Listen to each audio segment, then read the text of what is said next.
Et on se retrouve encore aujourd'hui. Bienvenue à ce nouvel épisode d'Entre l'arbre et l'écorce. Quand je vous dis les PFNL, je pense que ça vous dit pas grand-chose comme à moi. Donc aujourd'hui, on va aller visiter le laboratoire agroforestier d'Argenteuil où on va pouvoir en apprendre davantage.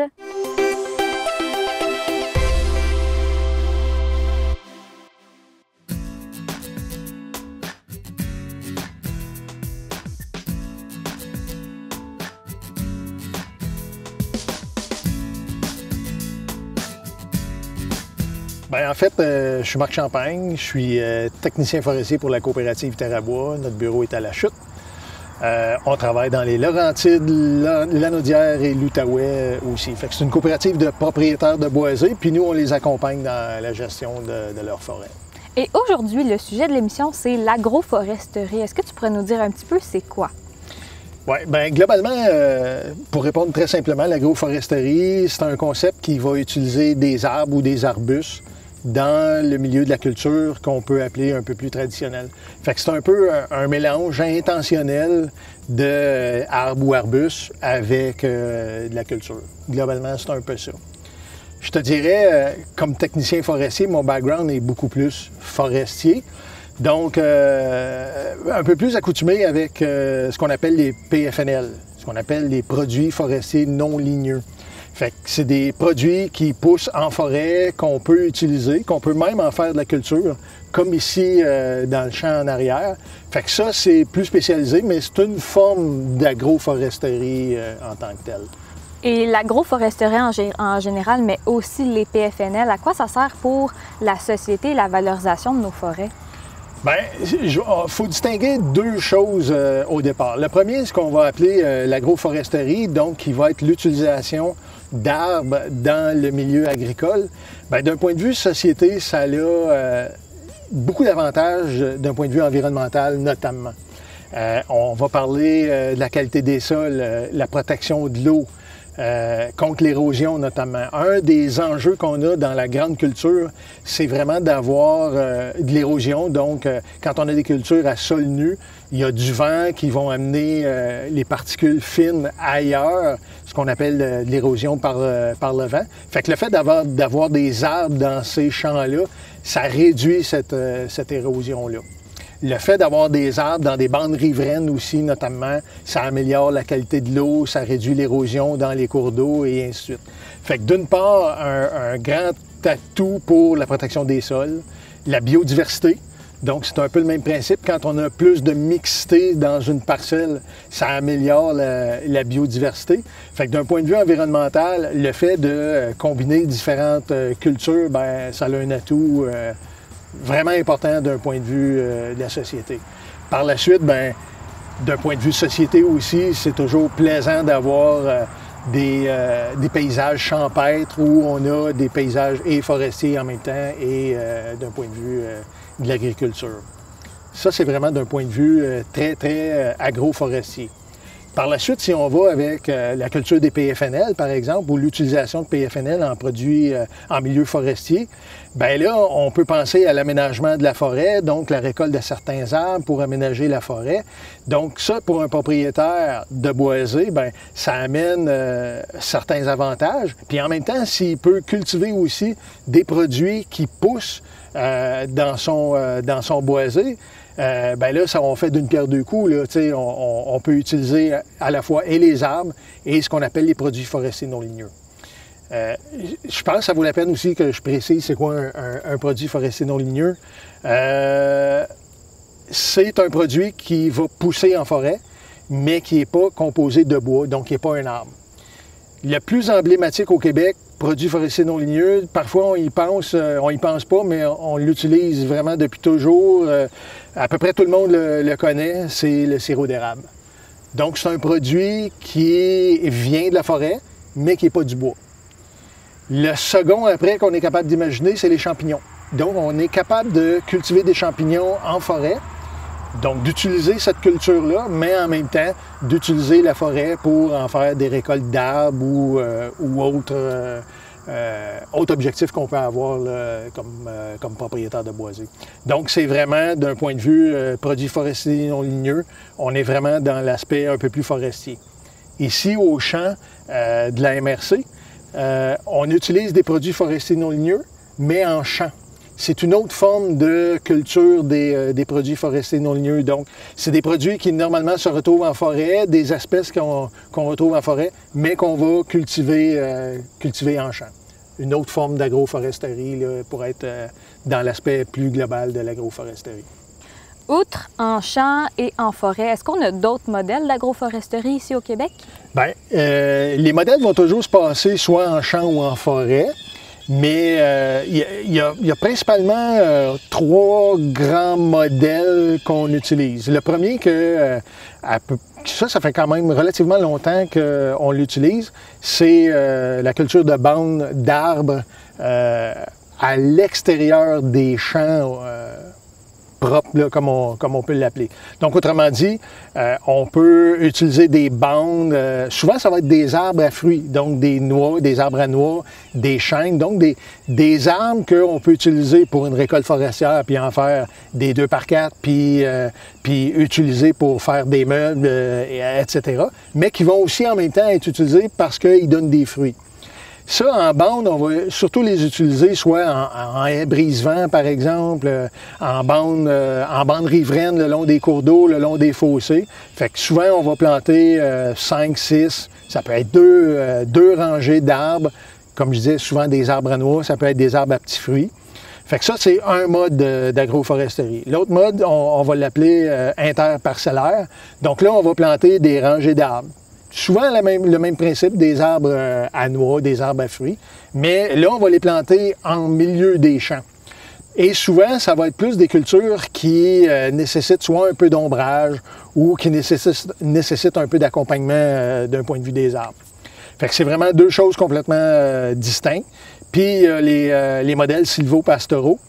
Là, on est plus dans l'élevage un peu plus d'animaux, qui, dans le même principe, souvent les animaux tolèrent pas les grandes chaleurs. Fait que là, on va essayer de garder certains arbres à l'intérieur des pâturages, puis on va appeler ça un système sylvopastoral. Au Québec, sylvopastoral. Au Québec, c'est pas mal les modèles qui sont utilisés d'un point de vue agroforestier. Ce qu'on voit de plus en plus, ou ce qu'on essaie de plus en plus d'un point de vue foresterie avec les propriétaires de boisés, c'est de les inciter à justement aménager leur boisé pour qu'ils puissent utiliser aussi des produits forestiers non ligneux. Les champignons, le sirop d'érable, et il existe un paquet de plantes qui sont soit comestibles ou qu'on peut retrouver des plantes médicinales aussi là, que les propriétaires peuvent cultiver. Ça reste très forestier, mais c'est une forme de culture, donc on peut acheter des plants, replanter ça dans notre boisé, puis aménager la forêt pour qu'on puisse cultiver la forêt pour la production d'arbres et en même temps cultiver la forêt pour ces produits-là qu'on peut cultiver à l'intérieur de la forêt. Donc, si je comprends bien, pour faire un résumé général de l'agroforesterie, c'est on combine 2 domaines, soit l'agriculture et la foresterie, pour en tirer un rendement qui est techniquement supérieur, puisqu'on veut aller chercher les produits forestiers, mais aussi est-ce qu'on peut s'en servir dans d'autres domaines comme les petits fruits et les champignons? Tout à fait, tout à fait. D'un point de vue rendement économique, il y a encore beaucoup de choses à démontrer. C'est une industrie qui est relativement nouvelle, un mode de pensée qui est relativement nouveau. Donc, puis quand on implique des arbres, bien, nécessairement, c'est à long terme. Fait qu'il y a encore des choses à prouver d'un point de vue rendement économique. Les premières études qu'on a, à peu près tout est positif, mais il y a des questionnements qui se pointent au travers de tout ça. Et d'un point de vue petits fruits, bien, un des enjeux qu'on a vraiment beaucoup au point de vue des petits fruits, c'est que comme c'est des cultures émergentes, on se demande toujours qu'est-ce qui vient avant, c'est-tu l'œuf ou c'est la poule? Puis on a le même problème dans la culture des petits fruits, dans la mesure où on veut faire la promotion de la culture de certains petits fruits, mais après ça, on se dit, OK, mais comment on va les utiliser? Qui va les utiliser? Puis le même principe, de l'autre côté, on a des utilisateurs qui aimeraient utiliser beaucoup de petits fruits, mais comme il n'y a pas assez de culture du petit fruit qu'ils veulent, bien là, ils sont hésitants à aller vers ça. Fait un gros défi qu'on a, puis probablement Jonathan va vous en parler un peu plus tard, c'est vraiment de faire accroître les deux modes d'industrie, donc les producteurs et les utilisateurs, pour faire en sorte que ça puisse émerger dans Argenteuil notamment.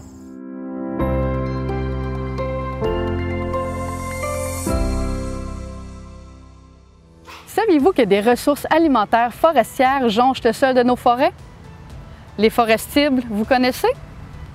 Ne cherchez pas le mot dans le dictionnaire, il n'y figure pas. C'est un terme nouvellement utilisé qui désigne l'ensemble des produits comestibles sauvages. Mais attention, ne s'improvise pas cueilleur qui le veut. Plusieurs étapes précéderont votre première récolte. Voici comment débuter votre découverte des forestibles de façon sécuritaire et surtout pérenne. Pour commencer, il vous faudra définir pourquoi vous souhaitez vous lancer dans le monde des forestibles. Pour vous alimenter de produits frais, sains et locaux, ou pour diversifier les revenus de votre terre, ou encore pour redécouvrir un patrimoine familial oublié, ou simplement pour prendre le temps de connaître votre terre de manière plus intime. Dans tous les cas, il vous faudra apprendre à distinguer les forestibles d'intérêt. Plonger le nez dans des livres d'identification est la meilleure façon de se familiariser avec le langage botanique et les critères d'identification. Quel est le secret pour y arriver? Il n'y en a aucun. Il s'agit de plonger le nez dans les livres et d'étudier. Prendre son temps, identifier un spécimen à la fois. Cependant, pour certaines personnes, partir de la case départ peut être très long et ardu. Dans ce cas, vous pouvez faire appel à des professionnels qui pourront vous accompagner dans l'identification de vos forestibles. Certaines entreprises se spécialisent dans le repérage de comestibles forestiers et il existe des ingénieurs forestiers spécialisés en agroforesterie ou en permaculture. Ceux-ci peuvent s'avérer très utiles dans vos recherches. Pour vendre vos comestibles, vous pouvez faire affaire avec les entreprises dans le domaine ou transiger avec des cueilleurs qui viendront se charger de la récolte et de la vente. La cueillette de produits sauvages comporte certains risques qui peuvent être écartés très simplement avec de la rigueur et quelques règles de base. Tout d'abord, dans le doute, le moindre petit doute, on ne goûte pas. Avoir des outils de recherche et des références qui ont fait leurs preuves et éviter de se fier à une seule source. Demandez l'avis de personnes expérimentées en qui vous avez confiance, idéalement plus qu'une personne. Évitez de cueillir sur des parties de terrain qui sont près de milieux potentiellement contaminés, c'est-à-dire des bords de route très fréquentés, des terrains industriels, des terrains de golf, car certains comestibles forestiers sont connus pour accumuler les métaux lourds et les hydrocarbures dans leurs tissus. Inutile de vous dire que l'ingestion à long terme de métaux lourds peut causer un empoisonnement.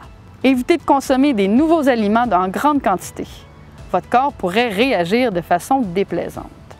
Dernier point, mais non le moindre, la pérennité des ressources. Cueillir un fruit, une feuille ou un champignon est un geste simple en soi. Pourtant, le cueilleur averti se donnera comme mission d'avoir le moins d'impact possible sur la ressource pour cueillir sur le long terme. Comment faire? Apprendre à connaître les plantes et les champignons permet de cibler la meilleure méthode de récolte. Certains forestibles ne rencontrent très peu, voire aucune difficulté à se reproduire et à s'implanter dans les milieux ouverts. Ceux-ci peuvent donc soutenir une culture et une cueillette beaucoup plus intensives. D'autres, en revanche, comme certaines plantes de sous-bois, sont des plantes à croissance lente. Cela signifie que plusieurs années sont nécessaires pour produire une racine charnue ou des feuilles et des fruits en quantité suffisante. Celles-ci nécessitent donc une attention particulière et des techniques de cueillette qui tiennent compte de cette lenteur de croissance. Il est également à noter que certains forestibles sont soumis à des restrictions de cueillette et de mise en marché. Finalement, il est plutôt simple de se lancer dans les forestibles si l'on suit les règles de base et si l'on fait affaire avec une entreprise spécialisée pour nous soutenir dans nos débuts. Ceci pourrait vous permettre de diversifier des revenus de votre forêt et d'économiser sur la nourriture de votre foyer. Pour certaines personnes, une vie de recherche et d'études n'est pas suffisante pour assouvir la soif des connaissances engendrées par la passion des forestibles. Soyez patient et qui sait, peut-être serez-vous l'un d'eux.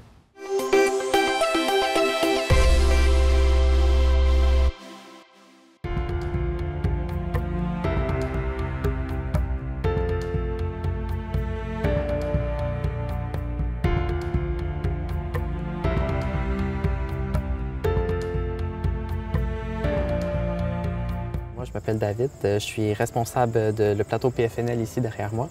Je m'occupe de tout ce qui est la production puis les débouchés avec nos partenaires pour la production. Et est-ce que tu penses que tu pourrais nous dire un petit peu c'est quoi le rôle de l'agroforesterie pour la société, mais aussi un petit peu pour la valorisation de la forêt? Qu'est-ce que ça fait pour ça? La valorisation de la forêt, pour moi, je vois ça vraiment comme la valorisation de notre culture, de vraiment qu'est-ce qui vient d'ici, puis de nos forêts, puis de la Côte-Nord, d'aller chercher le côté fruitier, épices et noisettes qui est un peu perdu au travers du temps. Ce qui est pour moi le plus gros avantage qu'on en tirerait, mais aussi pour donner beaucoup de diversification de revenus puis des alternatives dans des périodes qui peuvent être plus difficiles pour les agriculteurs, d'avoir des revenus supplémentaires et variés. C'est quoi les avantages, les objectifs de l'agroforesterie pour toi? Les avantages seraient vraiment au niveau de la diversification, encore une fois, parce que c'est là où est-ce qu'on va chercher vraiment une complémentarité entre les cultures, ainsi que des complémentarités au niveau de la phytoprotection, puis de tous les avantages de créer des habitats pour tous les animaux qui peuvent venir bénéficier de toutes les cultures. Ici, au laboratoire agroforestier d'Argenteuil, il doit y avoir quand même plusieurs enjeux par rapport à la croissance des PFNL ou à l'agroforesterie en général. Est-ce que tu pourrais nous en parler un petit peu?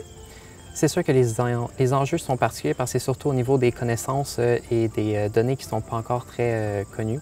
Ça reste des choses qu'on développe énormément, surtout comme la pimbina, le sureau, le cerisier à grappe et l'aronia. C'est toutes des cultures à laquelle on développe encore à savoir c'est quoi les plus gros enjeux phytosanitaires, les insectes notamment, les maladies auxquelles ils sont prompts, mais c'est un peu une grosse partie de notre mission de développer ça puis d'aller chercher toutes ces connaissances-là pour les donner aux personnes intéressées à développer toutes ces cultures. Est-ce que, selon toi, la combinaison de ces cultures-là, soit l'agriculture et la foresterie, ça permet au final d'avoir des retombées supérieures? Selon moi, oui, mais je ne crois pas que c'est quelque chose à prendre vraiment à court terme. Ça reste que la foresterie puis les arbres, c'est quelque chose à prendre à long terme puis à prendre en considération vraiment de façon réfléchie.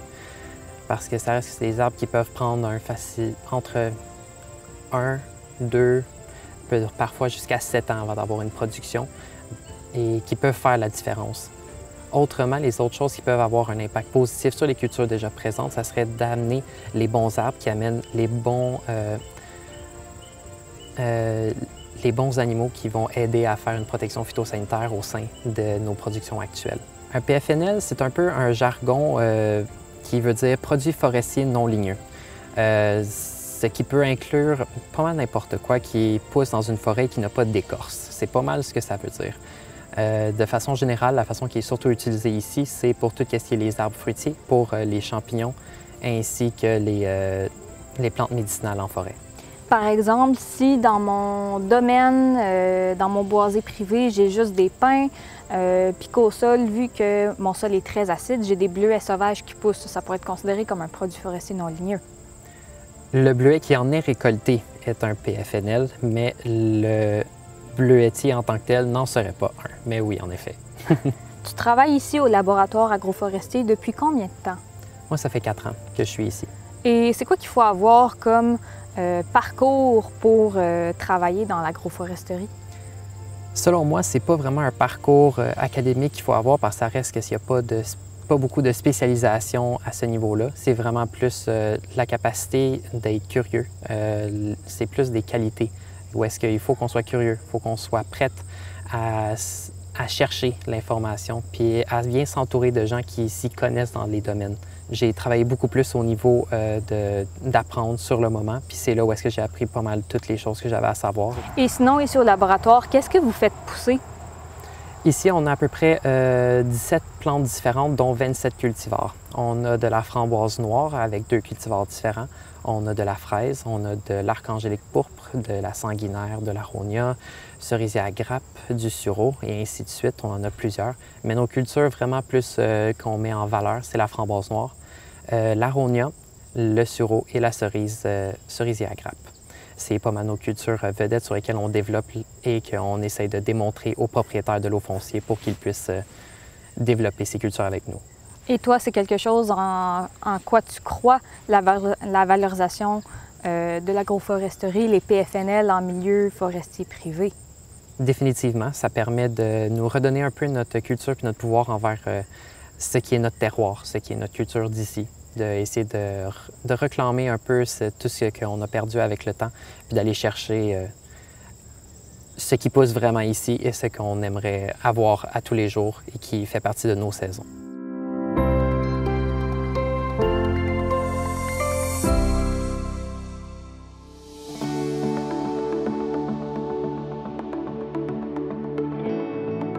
Bonjour, aujourd'hui pour l'arbre de la semaine, je vous présente le tilleul d'Amérique. Le tilleul est un arbre indigène de l'Est du Canada et de l'Amérique du Nord. C'est un arbre qui peut atteindre une vingtaine de mètres, peut-être même parfois 30 mètres dans des conditions optimales. Les conditions optimales pour sa croissance, ce serait un plein soleil pour pouvoir développer son bois très rapidement. Le tilleul était souvent utilisé, et encore aujourd'hui, par les sculpteurs parce que c'est un arbre qui pousse rapidement. Le fait qu'il pousse rapidement fait en sorte que ses grains, son grain dans le fond, les fibres de son bois sont très malléables et c'est facile à sculpter avec un ciseau manuel. Pour se régénérer, le tilleul va souvent, quand la tige mère va avoir une maladie ou va être attaquée par un champignon, la tige mère va produire des rejets de souche qu'on appelle, c'est d'autres arbres avec le même bagage génétique, donc des clones, qui vont partir de la souche mère pour pouvoir régénérer la biomasse, pour pouvoir subvenir aux besoins énergétiques de la souche et du gros système racinaire qui est en place. Le tilleul est un arbre avec une architecture particulière. À chaque année, le tilleul, le bourgeon terminal du tilleul va s'incliner, puis le bourgeon latéral va prendre le dessus l'année d'ensuite.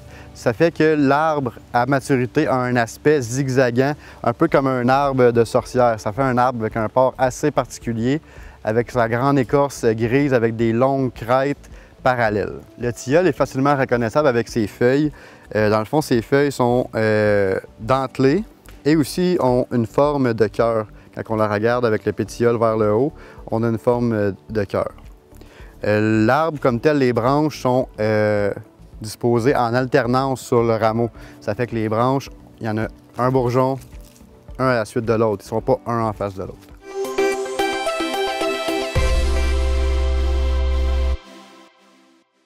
Donc, mon travail consiste à mettre en œuvre le plan de développement de la zone agricole de la MRC d'Argenteuil, d'où le projet auquel on va parler aujourd'hui, le laboratoire agroforestier, fait partie d'un des projets de mise en œuvre du plan de développement de la zone agricole.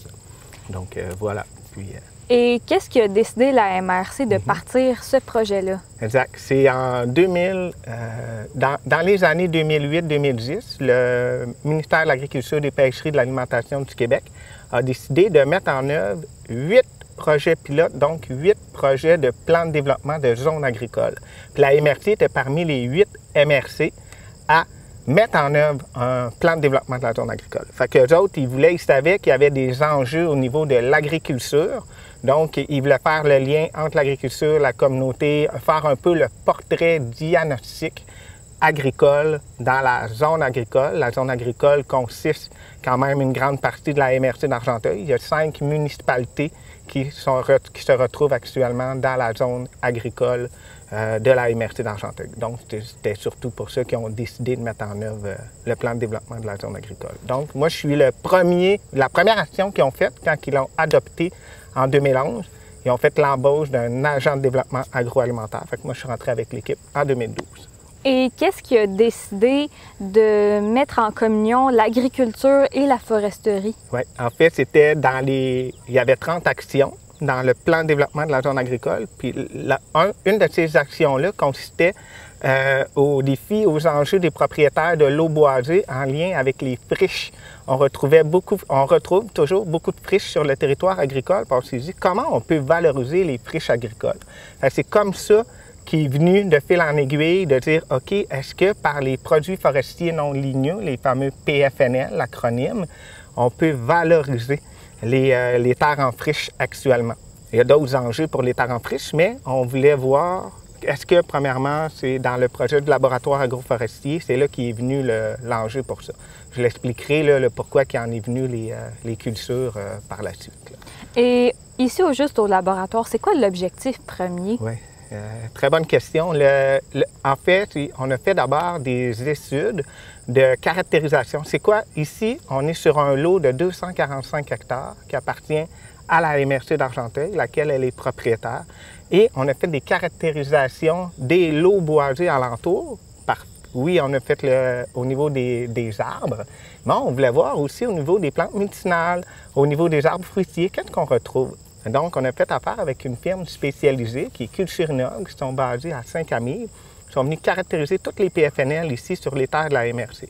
Et on a vu qu'on avait certaines espèces en grande quantité.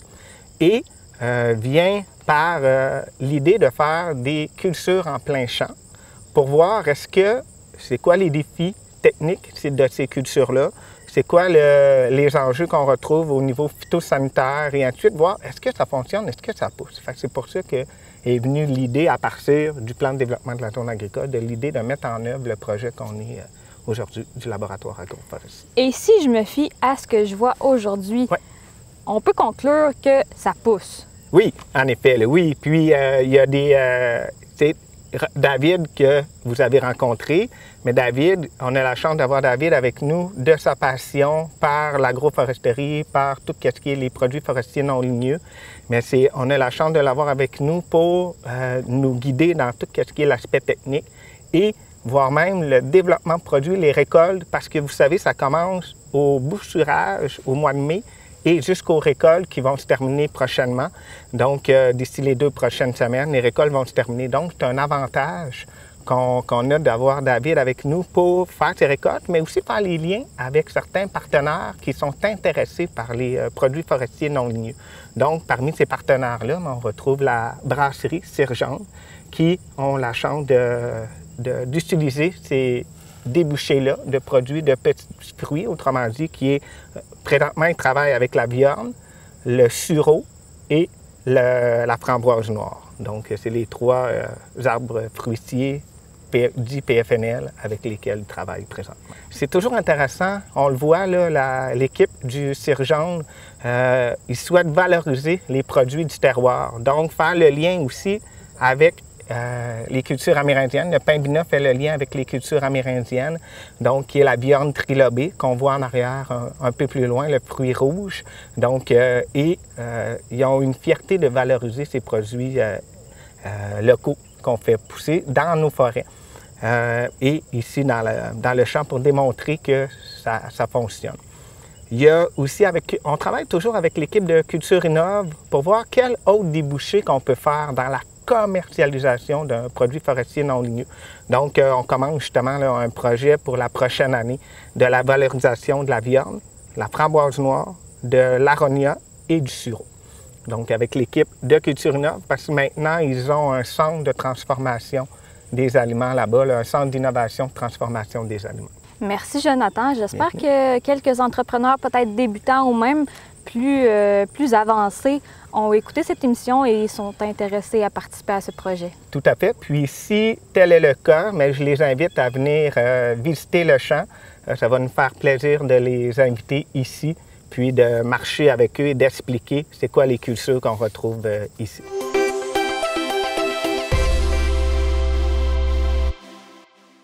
J'espère que comme moi, vous avez trouvé ce contenu non seulement très intéressant, mais aussi très enrichissant.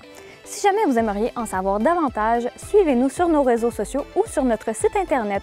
Dans tous les cas, on se retrouve la semaine prochaine pour un autre épisode.